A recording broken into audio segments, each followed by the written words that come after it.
Po 8 rokoch sa do klietky a do MMA zápasu vráti legendárny slovenský tréner, ale aj zápasník Eliáš Kondrič. Tak pán tréner, ak môžem teda sa chcem opýtať, že ako si spokojný s tým, ako prebieha tvoja príprava, čo hovoríš na supera, ako sa tešíš na návrat späť medzi zápasníkov? Tak, veľmi sa teším na ten návrat medzi zápasníkov, aj keď som stále medzi nimi ako tréner, ale to je úplne niečo iné. Mám viac času a priestoru sám na seba. Je to určite pozitívum, pretože zmenil som troška strávu, zintenzívnil som tie tréningy, troška som taký sebeckejší, hej. Takže cítim sa dobre. Čo sa týka prípravy, tak zatiaľ som sa nezranil, musím si zaklopať. Príprava pokračuje, dosť tvrdé tréningy mi chalani dávajú, pretože si ma vychutnávajú, doteraz ja ich, takže oni mňa. No a proste ideme bomby až do konca. Prečo bola tá prestávka taká dlhá? Prečo neprišiel skôr nejaký zápas? Nemal si na to chuť, alebo nebola správna ponuka? Aj nebola správna ponuka, hlavne tá ponuka a celkovo mať proste taký veľký gym a veci okolo toho MMA, čo som robil, tak mi nejak nedovolovali, ale v podstate už aj nejaký ten vek som dosiahol, že už by ani netrebalo ísť do toho zápasu, ale nejaké tie okolnosti a nejaký ten chtič stále, čo vo mne je, tak proste to nejak vo mne zase tak vzplánulo, dobrá ponuka bola, tak prečo ne?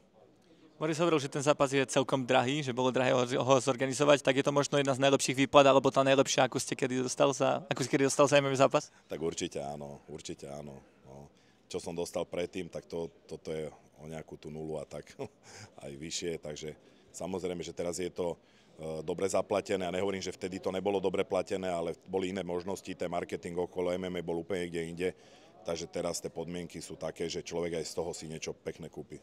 Ty si známy tým, že na svojich zvenencov si dosť prísny, vieš im dať zabrať v tom tréningu, tak nájde sa niekto vo FE taký, kto teraz tebe dá zabrať a vlastne je na teba prísny v tých tréningoch? No nájdu sa, všetci sú prísni a dokonca aj fighteri, ktorí nejsú tréneri.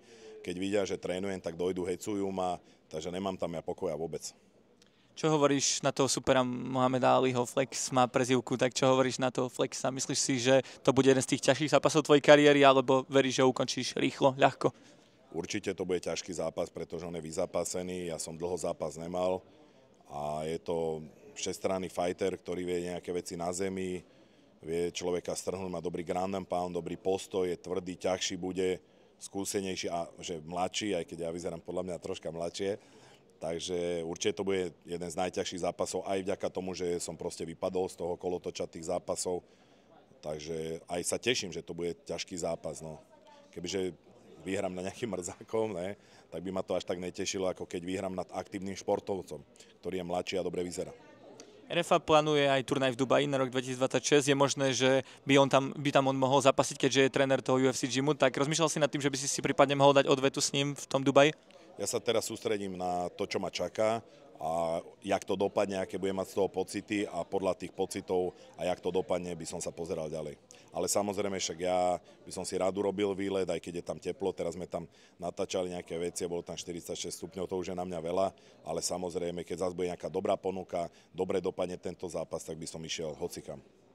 A na záver do Office sa teraz prišiel na svoju prípravu rozbehnúť Václav Sivák, Bad Boy, ten bude takisto zapasiť v Bratislave na rovnakom turnaji ako ty. Tak keď ho máš takto pod dohľadom, čo si možno na ňom odpozoroval, čo si o ňom myslíš, ako ho vnímaš?